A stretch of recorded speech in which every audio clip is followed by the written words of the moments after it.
weirdest gold bottoms I've ever seen. It's called, I guess, a bear trap reversal. And we have had this pattern before when we had previous bottoms in gold. You see here, we had a bottom in gold around March 23rd at around 4,100. I think it was a little bit lower, $4,086. So you would expect when that bottom is broken, as it was over here, it looks like June 13th, June 14th, the gold to S&P 500 ratio is the same now as it was at the 1929 bubble top high, down into the depression bottom in stock valuations relative to money. We had a break of major lows in gold for about 2 days here, but then there was almost no follow through at all, an immediate reversal. Now that alone is not enough to convince me that we have a bottom. Try to test that again in the future. You can see that every time there is a dip in the gold price, there's a huge spike in deliveries in warrants. Warrants are one specific gold bar that is represented by the contract. It's not a theoretical gold bar, it's an actual one that has a warrant attached to it. Today we're going to talk about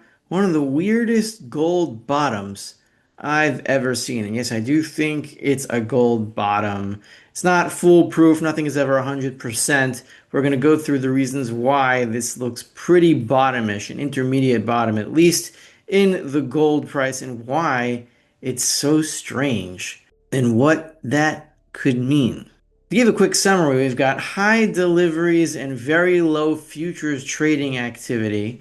The spot contract is still the most active contract in terms of open interest. Open interest is still at 20-year lows, which means there's no speculative activity going on in the gold futures market. There's nothing going on in the ETF market because the ETFs are losing gold. They're not gaining despite this bottom. And the last thing we're going to talk about is, even though the World Gold Council has found that central banks are saying that they're going to increase their gold reserves and decrease their dollar reserves, is it really the dollar losing its reserve status? My contention is no. The loss of reserve status is not going to be a gradual affair. It's going to be sudden. It's going to be in favor of gold because there will be no other choice, and all other currencies are dollar derivatives. You can't lose reserve status by going through a derivative of that same reserve. It doesn't make any logical sense.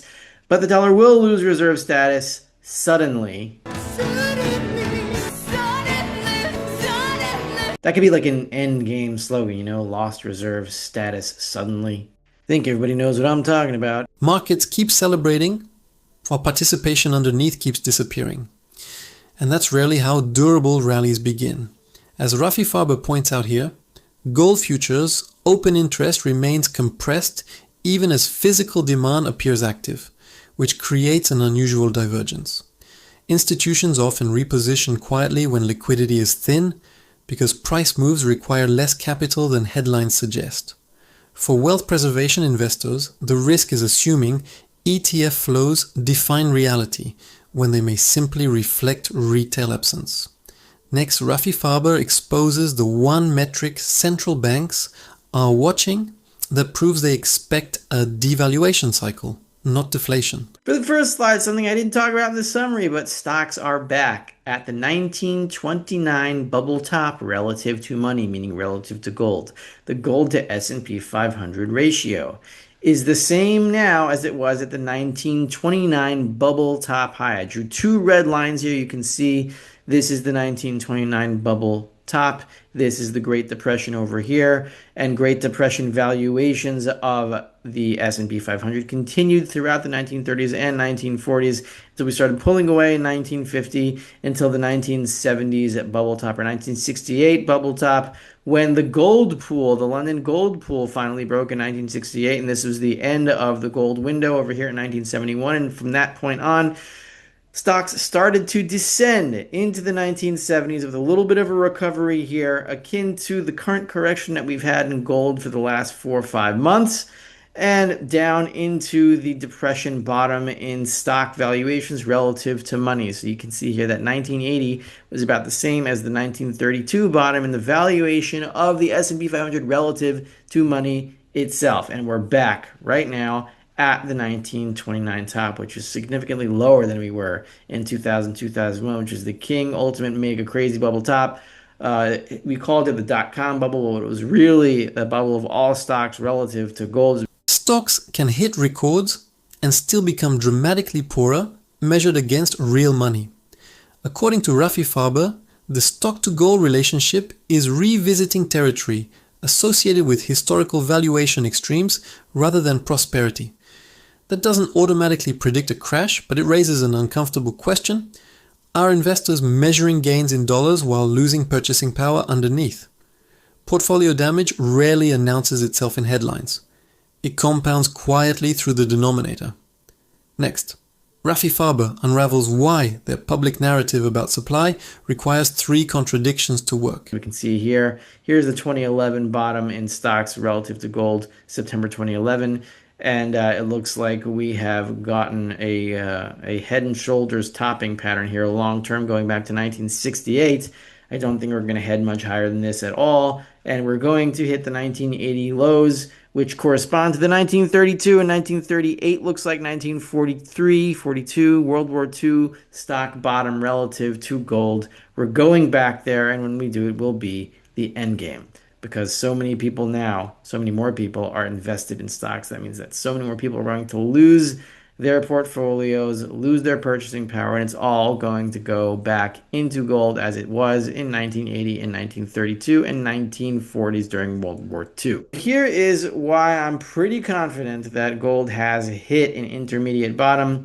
We could head lower. It's still possible. It just doesn't seem likely given the evidence I'm about to show. So here's the first step of it. The first installment of this evidence comes in what is called, I guess, a bear trap reversal. I guess you could call it other things. I'm not really a technical expert, but I do look for this specific sign when we encounter bottoms. And we have had this pattern before when we had previous bottoms in gold. You see here, we had a bottom in gold around March 23rd at around 4,100. I think it was a little bit lower, $4,086. So you would expect when that bottom is broken, as it was over here, and it looks like June 13th, June 14th, maybe it was June 11th. Could be, yeah, June 11th. We had follow through. We had actually a break in the low over here, which you would expect would trigger a lot of sell stops. Markets rarely ring a bell at turning points. They trigger maximum doubt first. What Rafi Farber is highlighting is that failed breakdowns often matter more than dramatic rallies because they reveal who absorbs forced selling. Historical analogies can overreach, but investor positioning today is undeniably more crowded than prior cycles. If portfolio exposure depends entirely on perpetual, multiple expansion, that assumption deserves stress testing now. Next, Rafi Farber reveals what the Fed's own meeting notes expose about gold, and it contradicts their public narrative entirely. Which it actually did, which is why you have this candle going below here to about 40.30 something, 40.32 maybe. So we had a break of major lows in gold for about 2 days here, but then there was almost no follow through at all, an immediate reversal. Now that alone is not enough to convince me that we have a bottom. We could try to test that again in the future theoretically, but here's why I don't think we will, or at least if we do test again, we're not going to break it. That comes in this chart over here. There's high deliveries and little futures activity. What I mean by little futures activity is most of the trading, most of the new contracts being open are being opened in the spot contract, and you can see that every time there is a dip in the gold price, there's a huge spike in deliveries in warrants. Warrants are one specific gold bar that is represented by the contract. It's not a theoretical gold bar, it's an actual one that has a warrant attached to it. And the interesting thing, or the critical thing about getting warrant deliveries, is that to get a delivery, you require all cash to be in your account, so you can't use leverage. You can use leverage to trade futures. You only have to put up whatever the margin is, 18, 19, 20%. I forgot what the exact number is, but you need a lot less cash. If you want a warrant, you got to put up all the cash, so you got to be willing to do that. And what we see here is that we have these spikes in deliveries from immediate spot contract buying on days when gold dips. And we saw that during the bottom over here on June 15th, when we had a reversal and a failed breakdown. When buyers commit full cash instead of leverage, the signal changes completely. Rafi Farber's argument suggests that physical delivery demand may matter more than headline futures volume because it reflects capital willing to settle, not speculate. That distinction gets lost in media coverage focused on price candles instead of ownership behavior. For savers protecting purchasing power, understanding who actually takes delivery can matter more than short-term volatility. Next, Rafi Farber points out the specific positioning tactic in comics, reporting that hides true institutional demand. From a tag of the double bottom at about 40.80, 40.50, a little bit of a marginal breakdown, but no follow through. Why I think this is a convincing bottom is that whenever we go down to about 4,200, 4,100, there's these spikes in delivery statistics, which means that traders or investors are willing to put up the cash for a warrant of actual 100-ounce bar of gold once the price dips below 43, 42, 41, whatever the case may be on that day. That means there is fundamental physical demand at these levels, which I don't think can be broken, which means whenever speculators drive the price below that shield or that level, the physical demand picks up again, and you can see that through the deliveries. And I'm going to continue that over here. You can see that in the latest statistics for trading in gold futures, we're looking here at the open interest changes. How many new contracts are being opened? How many new contracts were open yesterday when gold ostensibly bottomed? You can see that most of the activity was in the spot contract in June for immediate delivery. This is not futures because when you buy this contract within the delivery window, as I said before, you have to put up 100% of the value of the warrant. You can't just put up the margin as you can if you're July, August, September, etc.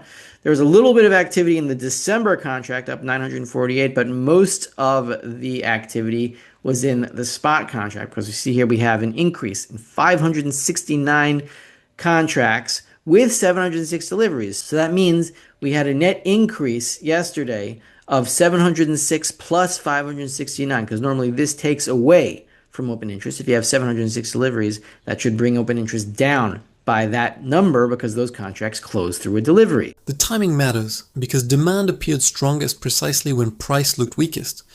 This is where Rafi Farber's thesis shifts from chart interpretation towards settlement behavior and capital commitment.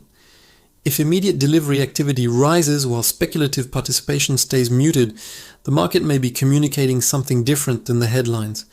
Investors focused only on momentum risk missing, where conviction is actually forming underneath. Next, Rafi Farber walks through the exact timeline when institutional money shifted from bonds to commodities, and why retail is always 18 months behind.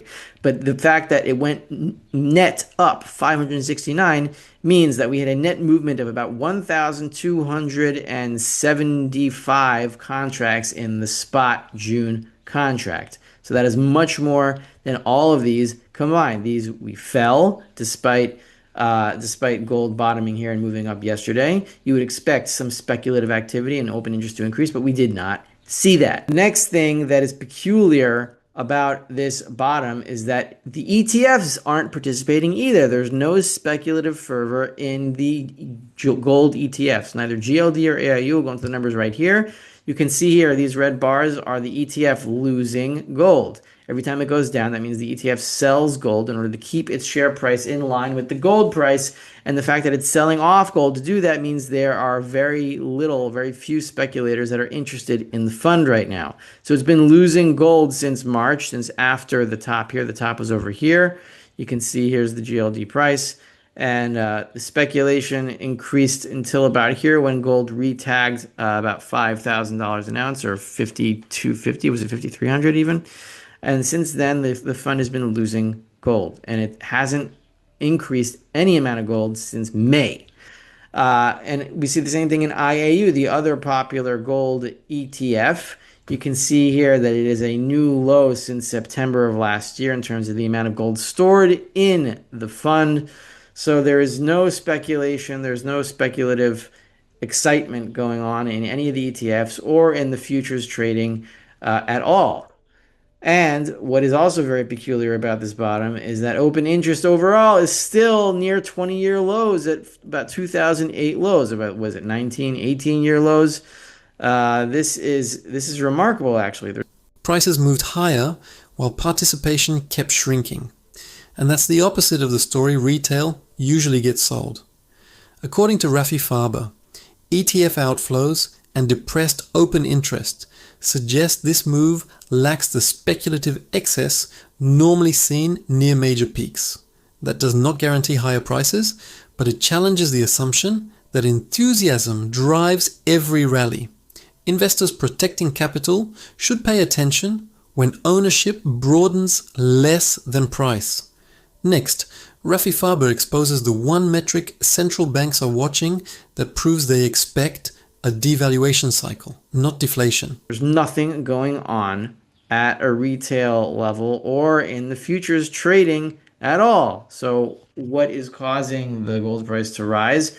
I guess marginal buyers that are very few and far between. Imagine what happens to the gold price when consciousness wakes up, when bullishness wakes up again, once we start the new round of money printing on some kind of banking crisis that is surely headed our way with interest rates heading higher because of increases in consumer prices. What the Keynesians call inflation, but what is really just the effect of inflation, which is the increase in the credit supply, which is the dollar. The last slide I want to talk about is out from the World Gold Council. I just got an email from the World Gold Council personally to me. They know me, of course. No, I'm just part of a list.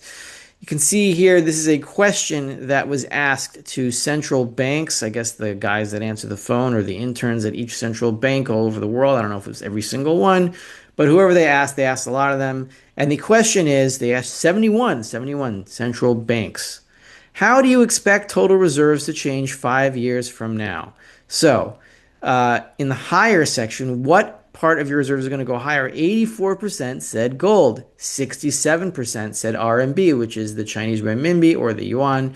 42% said the euro. And only 11% said they're going to increase their holdings of USD, whether that's through cash or treasuries, usually treasuries. And only 11% said that their amount of gold would remain unchanged, and only 15% said the amount of US dollars remain unchanged. And lower, what's going to go lower? Only 5% of respondents said that their gold holdings are going to go lower, and 74% answered that they expect US dollar holdings or US dollar derivative holdings like treasuries to go lower. Nobody is talking about reserve preference changes because the headline still says confidence remains intact. What Rafi Farber is highlighting is not a collapse narrative but a positioning narrative.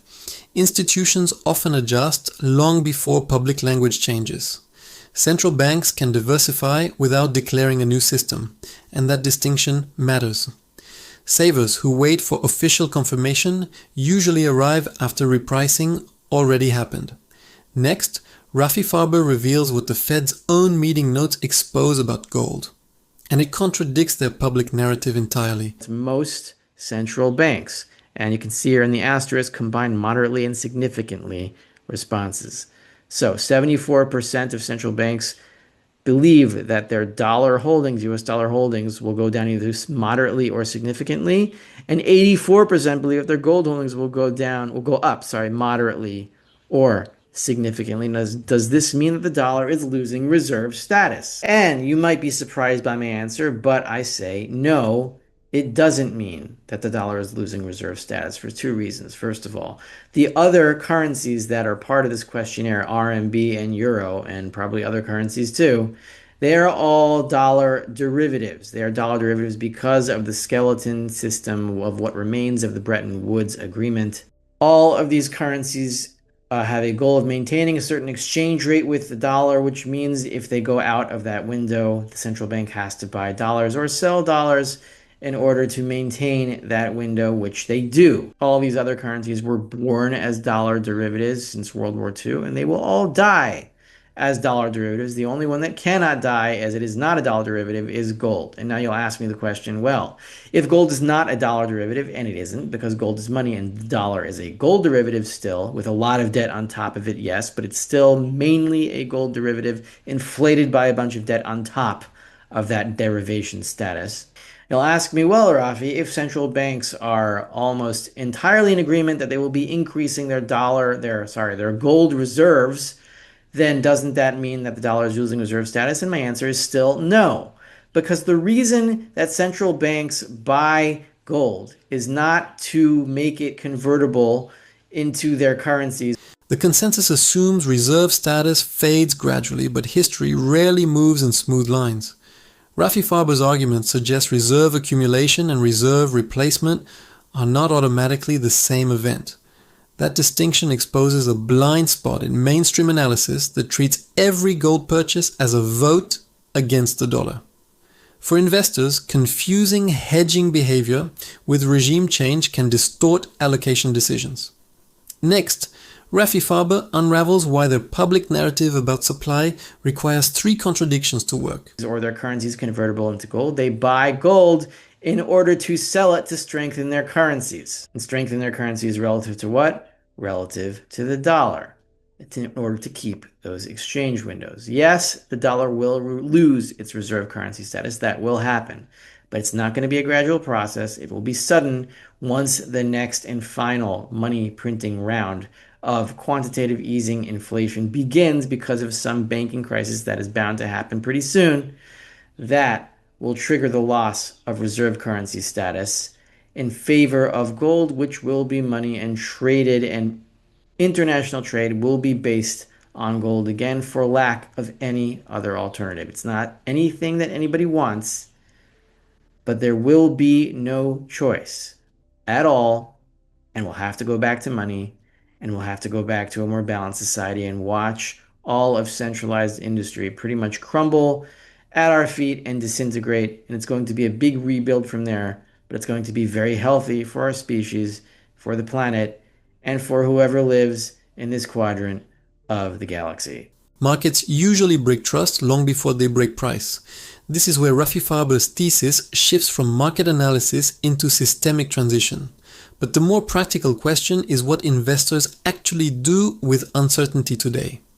Extreme forecasts attract attention, yet concentration risk destroys portfolios faster than missed upside. Wealth preservation is less about predicting collapse and more about surviving competing outcomes.